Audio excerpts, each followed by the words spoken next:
Hello again, lovely people. How are you? I hope you're well.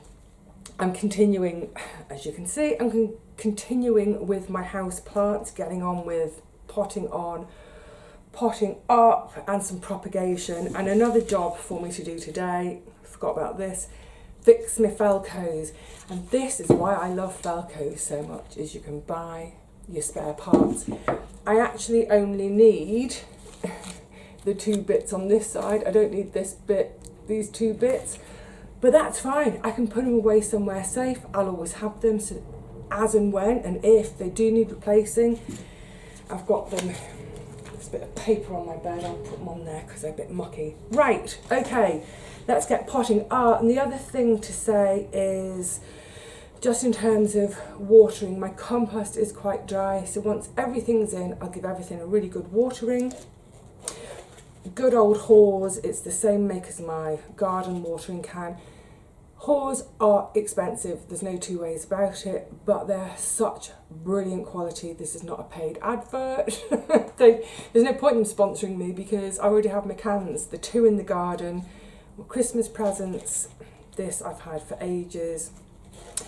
It's great because there is a rose that comes with it, but I can either just pour straight from there, or I can put the rose on for a more gentle sprinkle. Again, when I've got really fine seedlings, it's great for watering them. For most of my houseplants, though, I just use the spout. However, because this will be their first watering, I might use the rose, because what I don't want to end up with is a gush and it pools in the middle, so I've got compost all up round the sides, nothing in the middle, if you see what I mean. So yeah, watering can is go. In terms of feed, I use probably the same as everybody else, Baby Bio. Don't we all use this? Follow the instructions. Do follow the instructions. It's like any plant food, whether it's Baby Bio on your house plants, or I use urine in the garden, my own urine, but whatever brand, make, type of fertilizer you're using, follow the instructions. Don't think, ooh, I'll do twice the amount it says and then I'll get even bigger plants or bigger vegetables.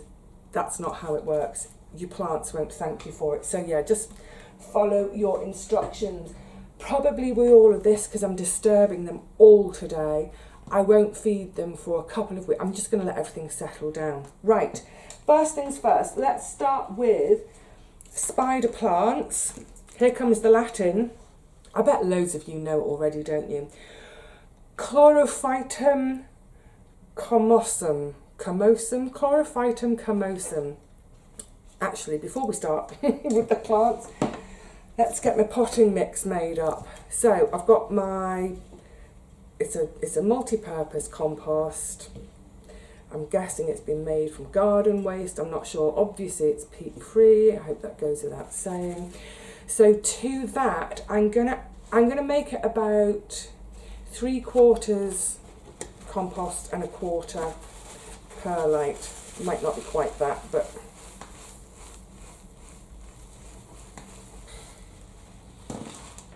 actually, I should probably have put a mask on because it is powdery. I mean, it's dusty. There we go. Once it's mixed in, the dust settles. So yeah, just give it a good mix in.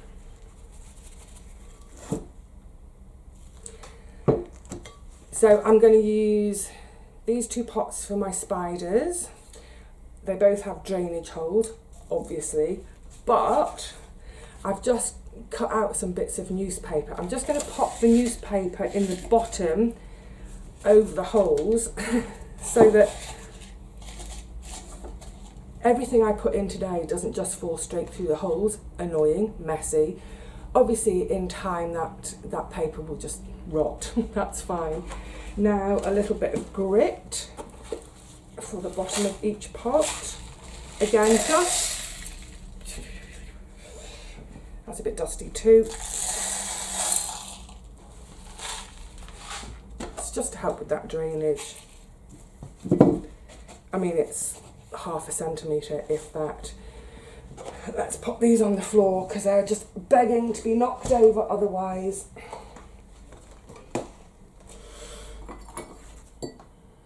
Saucer. Right, let's get the plants. Let's crack on. Goodness me, I do gab. Right. This is my propagated one. And this is the one that was in the pot with everything else from Heather.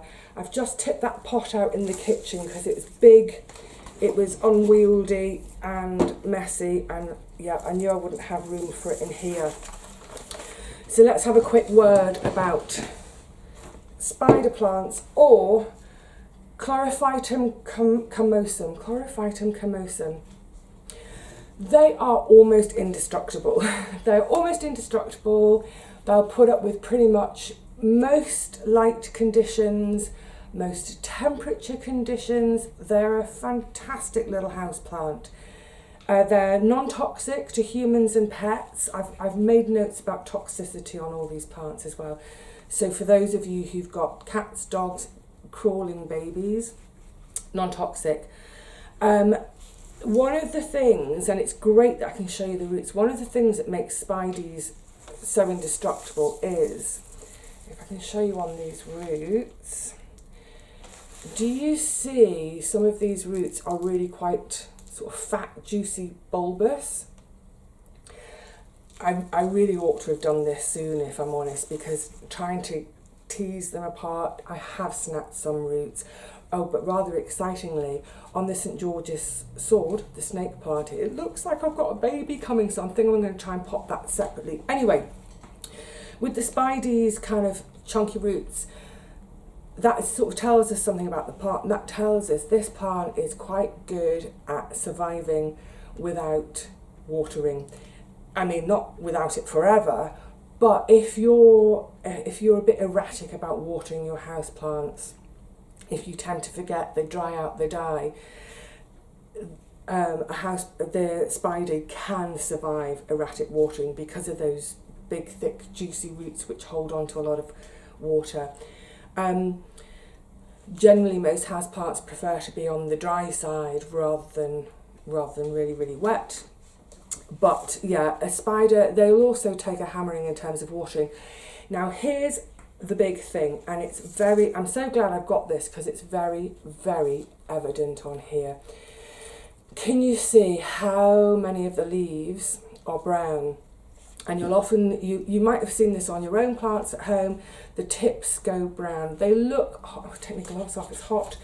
They look pretty grotty, don't they? It's because these Spideys, they are highly sensitive to chlorine and fluoride, those things which are added to our water to help our teeth. They're really highly sensitive to it. They don't like it at all. Obviously, I've water propagated this with tap water, so it's really evident. Eventually, once this gets established, all those leaves that were damaged, I will cut them out, I'll snip them off. It's obviously not too miserable because look, can you see it's throwing up a little flower spike? Could have even more babies. Propagation's so easy. So ideally, preferably water them with rainwater. If you can, I wonder if I could do it in one of my gutters, if you can set up a little pot to catch some rainwater. Also, right, get potting, Vivi. Pot and talk. Oh, I need to put my gloves back on. One of the things that folk often think about with houseplants is their ability to purify, clean our air. And there is some truth in that. And in particular, the spider plant and, it's in the kitchen now, isn't it? The St. George's sword, the snake plant, are two of the best plants for it. They're in the top 10. Now, I say there is some truth in it. So back in, when was it? I made a note, 1989, NASA did a study. So, under laboratory conditions, to test this theory of our plants purifying our air. Oh, it's going to be hard. They were coiling around. I might take I might take a little bit of this medium out. Hang on.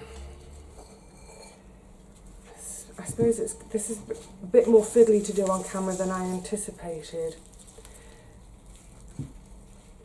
Yes, so various plants used in this experiment, this trial that NASA did, and they were looking at various specific chemicals, formaldehyde, benzene, all sorts, and they found, yes, these plants were capable of cleaning the air of all those particular chemicals.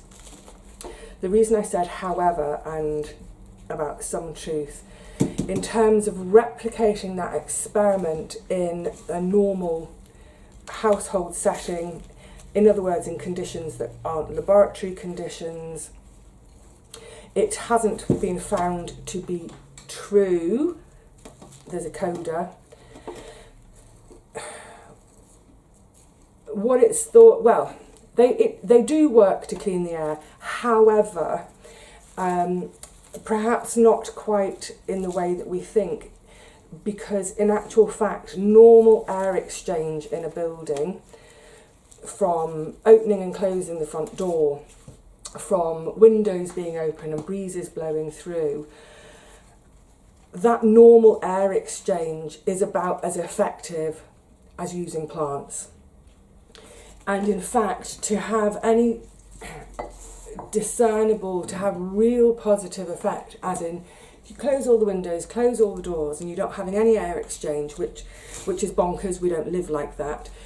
But if we take that as our scenario, it's estimated you would need per square metre, so from about where you are, where the camera is, to me here, and a little less wide than my table, in this area we'd need 100 to 1,000 plants. Now, some of you may have 100 houseplants, I don't know, but I doubt it's per square metre of your home. Obviously, there would be no space for us if that was the case. So yes, houseplants do help to clean your air. They help to mop up some of those, the VOCs we hear about, volatile organic compounds, such as when you're painting and decorating. Although, look on your tins, look for low VOC. So they can do that, but only in huge numbers. Really huge numbers. Now, have I tipped away with it? I'm sorry, little plants. I really hope you're going to like your new home. Sorry for the rough treatment today, though. So I was talking about propagating, and I've always done it. I just take off. I don't want to risk picking this up and showing you. I'm going to. You see where the little plantlets are forming on the side here? I literally just snip that off, stick it in a jar of water, and within 3 or 4 weeks it will have rooted. Put it into a pot. This has been sat there. When did I do it? It was kind of April when I did the kitchen, wasn't it? So May, June, it's way overdue, as you can see. I'll pop this one up in a second. However, bearing in mind what I just said about water and how much they really hate our tap water, the other way you can do it is using a method. Oh, let's do it in one of these little ones. These little ones are the ones I've set aside for the geraniums, but the geraniums need to be propagated first. Let me just get the pot filled. I won't be bothering putting any grit in because it won't stay in this pot, it will be far too small for it. So the other method for propagating is a method known as layering. You may have heard of that before, especially if you're a gardener. A lot of people will propagate in their garden using this method. How easy is it going to be to show you? So I've got my parent plant with its little babies hanging on the side. I've got a pot with some growing medium in. I've actually got 2 babies on here. I might snip the top one off and put that in water. But that bottom baby, I'm just going to just make a little bit of a hole gently. Just poke it down into the soil there. This one's getting in the way. Now the reason in the previous video I mentioned paper clips, although I don't need it for this one, is paper clips, yay, great in the garden. Unbend a paper clip and you can use it to make a little metal, sort of a U-shape, a long U-shape, and put it over the parent, the growing stem part to hold it down onto the ground. In other words, if this wouldn't stay in the soil now, I think I might need to pop it. Can you see if I pop it on top of that? If this was bouncing out of the soil, if it wouldn't stay in, I can use an unbent and then rebent paper clip to hold it down into the soil.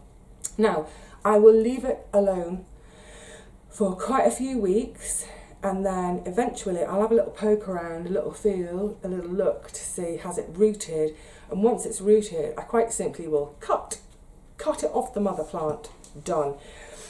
This is a really useful method, really easy method too, and of course because doing it this way rather than the pot of water, I'm not going to get that horrible brown tips to it. My desk is getting a bit cluttered.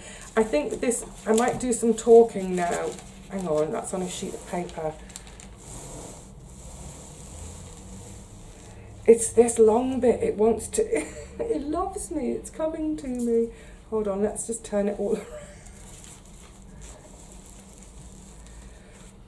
Imagine if I had a little greenhouse potting shed, it'd be so much easier. Wouldn't be so much fun though. Right. What's next? Okay, with the geraniums, pelargoniums, I won't go into too much detail. I've shown this before numerous times, but I'm quite simply, it's too hot for gloves today. It's not a hot day, but it's warm. Quite simply, I'll just cut them off a few nodes down from the leaves, pop them in some water, and then where one of those old leaf nodes is, that's where it should root from. And they're all trying to put out, I can see more little flower heads coming. I will take the flower heads off. I don't want the plant putting any energy into the flowers. I want it all to go into rooting. So these are going to be the teeniest, tiniest. Actually, I've never tried taking cuttings from such teeny, tiny cuttings. Fingers crossed it works.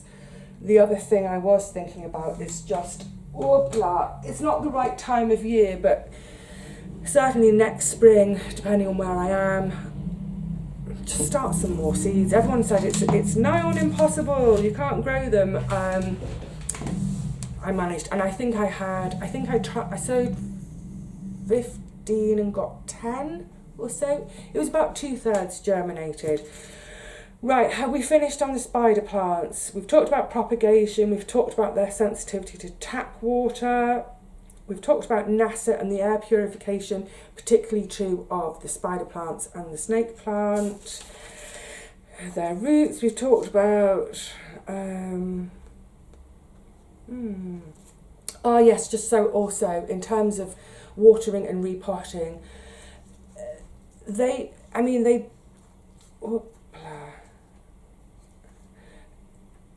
don't need masses of watering. We've seen that from those large fleshy roots. So in terms of the compost, leave the compost to get on the dry side before watering, because I think that's one of the things with houseplants, isn't it? It's like, oh, how often do we water? And the tendency would be to think, oh, let's say Sunday is the day when I do my cleaning and my house chores. I'll make it once a week. I'll water all my houseplants once a week. Great, helping you remember. However, not all your plants will want to be watered every week. So if you can't remember, have a little crib sheet to start with. But yeah, let the compost get slightly on the dry side between waterings. and not tap water. Temperatures, we've covered anything from cool to warm. They are quite quick to grow, and if you could see from the roots from that lot, that was a little plant that Heather had put in. It's really put on some roots. So they can get pot bound quite quickly, so they do well for being repotted or potted on. If that's a term you're not familiar with, and I don't want to ever patronise anybody, but I know there are folk who all this plant stuff for whom it's all, you know, newish. So if you know all this, ignore me, and if you don't, listen.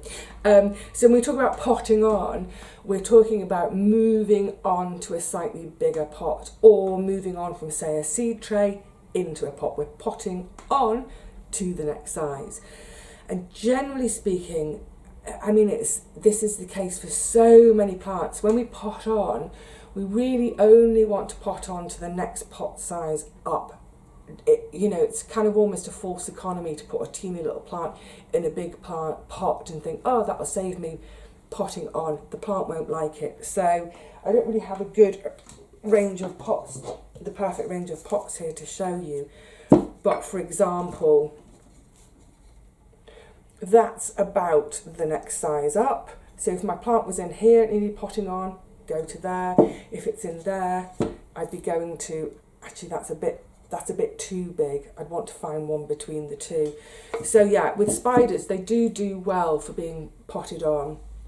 The big one I've got on the far side of the room, I don't really want to put it into a much bigger pot, but I think I am going to have it out of that pot and put new compost in, refresh the compost, because even with, actually, to be honest, I don't really feed my spider plants. they're such rough and tumble plants. You know, they can take neglect. Okay, so that's the spider. Okay, let's talk about St. George's sword. I'm not going to get it out of the kitchen. I've got no space left. It's going to get really messy. The St. George's sword, snake plant, mother-in-law's tongue, however you refer to it. Proper name, Sansevieria.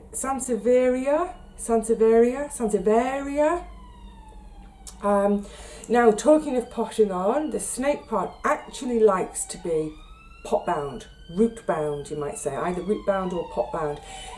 It likes a snug fit. So when I was buying this pot in order to put the mother-in-law's tongue into, I'm looking at it now that it's minus the spider plant, and soon it's going to be minus the Christmas cactus, and I'm wondering if this might be a little bit too big for it. But considering there's that little baby coming, I'll have a little think about it. But yeah, they generally like to be nice and snug in their pot. In terms of potting on, think about it, maybe if it's getting so big for the pot that it's falling over, it's dragging the pot over, maybe think about potting on then. And apparently they can reach up to 4 feet tall.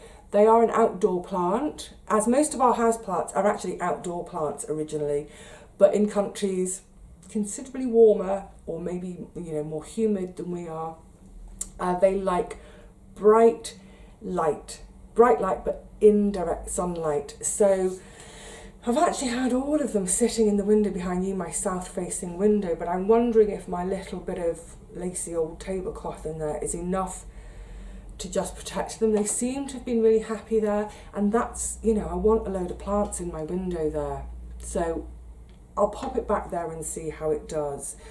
But just, you know, just be careful with it. In terms of watering, you can probably tell sort of from the leaf there, they're almost sort of like a succulent.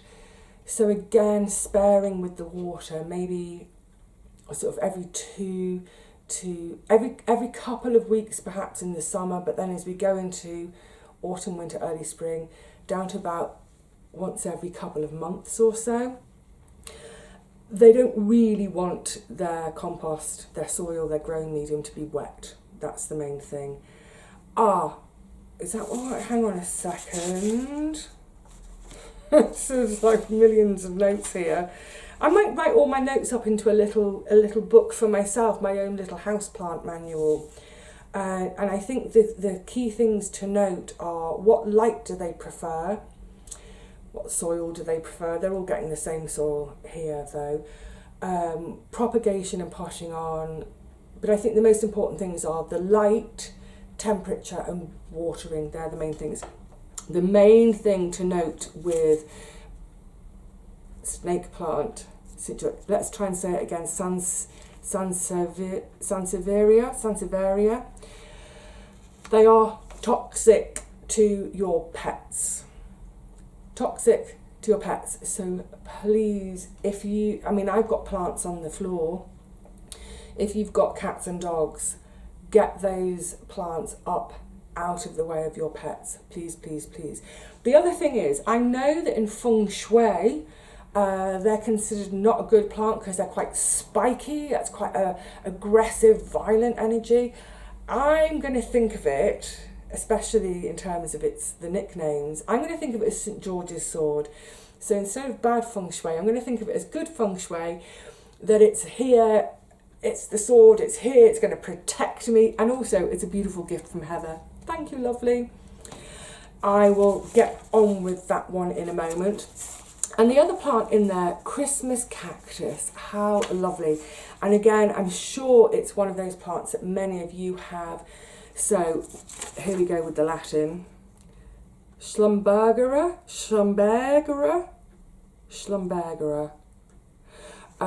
Yeah, that's my best try. On toxicity, it isn't toxic to cats and dogs.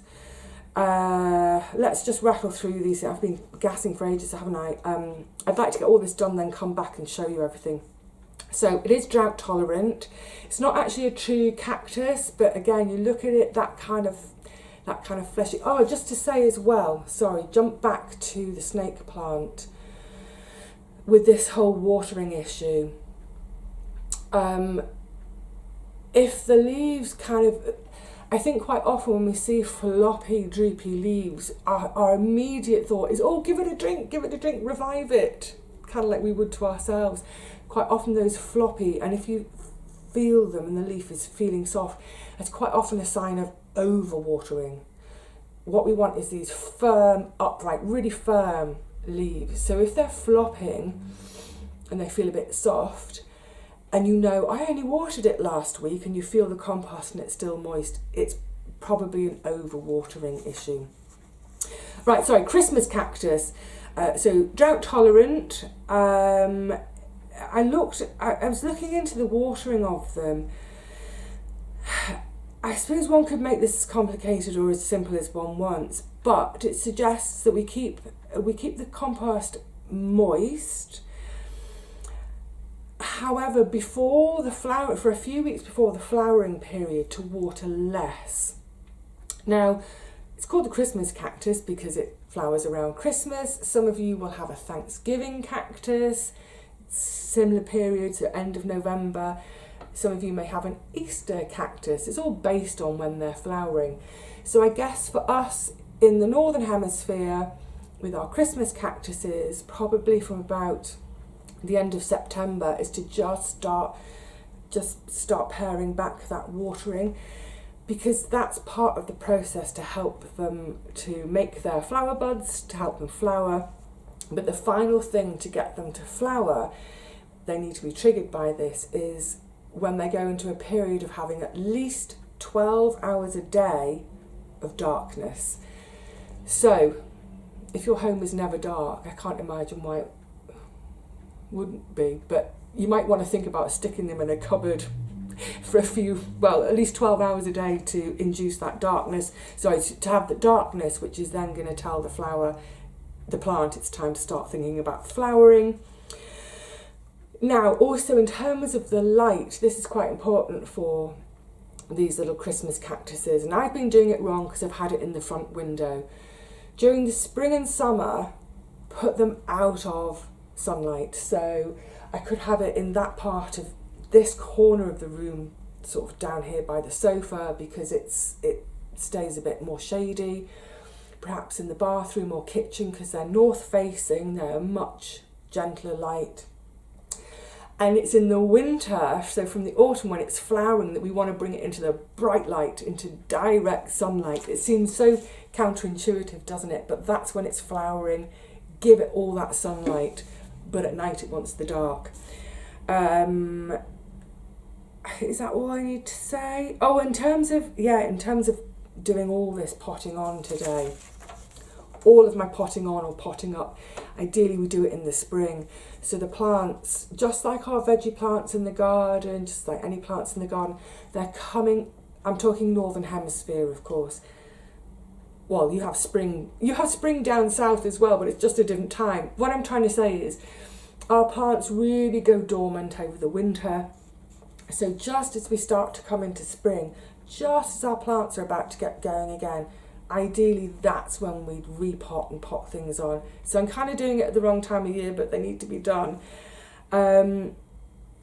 With the Christmas cactus, rather like the snake plant, they quite like to be snug in their pot. So if you are potting them on, it's probably only going to be every sort of 2 or 3 years or so, if that. Just up one tiny bit of pot size bigger. The snake plant is, sorry, I keep pointing there because they're on the kitchen counter because it's like all mess. They are a really slow growing plant, great in terms of low maintenance. But that's back to that thing I think I was saying at the beginning about why have I never really engaged with houseplants before now? And maybe it is that thing of them being slow growing and not needing much maintenance. I like to tinker with my plants. Anyway, so yeah, Christmas cactus, similar. Don't be repotting it every year. It doesn't need it. And when you do, just go up one tiny pot sized bigger.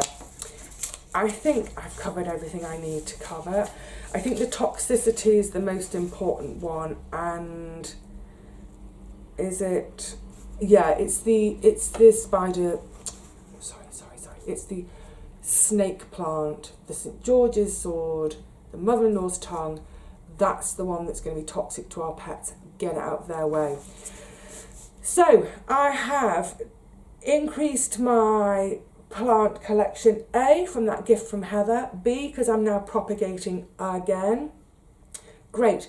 So I've got my Sansevieria snake plant, I've got my Chlorophytum commosum, that ain't tripping off the tongue, my spider plant, and I've got my Schlumbergera, my Christmas cactus. Fab. They all have slightly different needs in terms of the light, in terms of potting on, but ultimately, you know, it's pretty simple stuff, isn't it? The main thing with the spider plant, remember, is don't use tap water if you can avoid it. We've seen how propagating can be so easy. Do you know what? I think I'm actually going to bring that bit of the I'm just calling it a sword plant now, the St. George's sword, the snake plant. I'm going to bring it in because I want to show you what I think is actually a new baby starting. Okay, here it is. So look, that was covered up by the spider, and can you see, oh, in here too. So what I might try to do, thinking almost like as I would with a garden plant, I think I might try and cut through here, maybe cut right across, sort of like almost halve the plant like that. Oh, it's risky, but I'm going to try it. So in other words, I'm going to hopefully propagate by division, which of course is another really easy, really efficient, effective way of propagating. So hopefully one clump, and then this, the mother plant in its own pot. And also, I wonder if I can show you, can you see how, I mean, there's a mass of roots on there. Yeah, I think I'm going to try the, oh, look, bit of the cactus, Christmas cactus that's in the kitchen. I think that's what I'm going to try and do, is sort of chop it in half, see if I can propagate these by division separately. Right, let me have a go at that and then we'll come back and see how everything's turned out. Oh, that's a happy sight. That's a happy couple of hours work.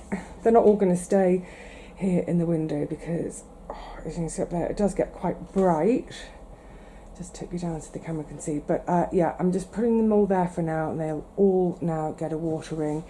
So this is the one from Heather that was having a little baby. So the babies, I'm going to leave that pot there actually just to raise it up. The Christmas cactus, and yes, I was a bit brave. The sword, the St. George's sword, the snake plant, these two actually came off separately, but I've put them in. I'm hoping that being right next to each other and snug will make them happy. And this one, as you can see, this one's dying to get going, isn't it? And it sort of like goes down under and is looped back to the mama plant. So, I mean, normally when I'm potting a plant on, I'd like to have the plant more in the centre of the pot, but this little baby wanted to poke up and hopefully that will grow and fill. So I'm a bit nervous about that because I've never done it before, but what I'm thinking is, you know, if these two perish or one of them perishes, hopefully this mama plant won't. And I've got this one coming. Yay! And in the kitchen I've just got I've got the pelargonium, my geranium plant in the kitchen, ready for me to take my cuttings and find some more old jam jars to fill up with water to get them started. Oh, I'm pleased about that. Thank you, Heather, for this gorgeous. So Heather sent me 3 plants all in a pot, and I'm going to end up very soon with 5 more. Yeah, so now to find homes for them. Right, we're looking a bit silhouette-y, aren't we? Because it's so bright outside. But I hope you've enjoyed that. I hope that's been, you know, useful. I've certainly enjoyed getting on with it and chatting to you while I went. Oh, I just wanted to say something, and I forgot to say it in the previous video about when I was buying these little terracotta dishes.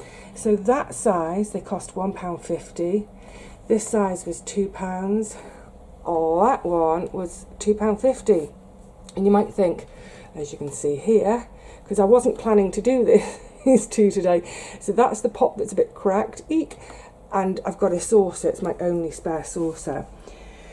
I've known for ages that I was going to get on with these jobs. I mean, for months, ever since the plants first arrived from Heather, ever since I was doing the kitchen.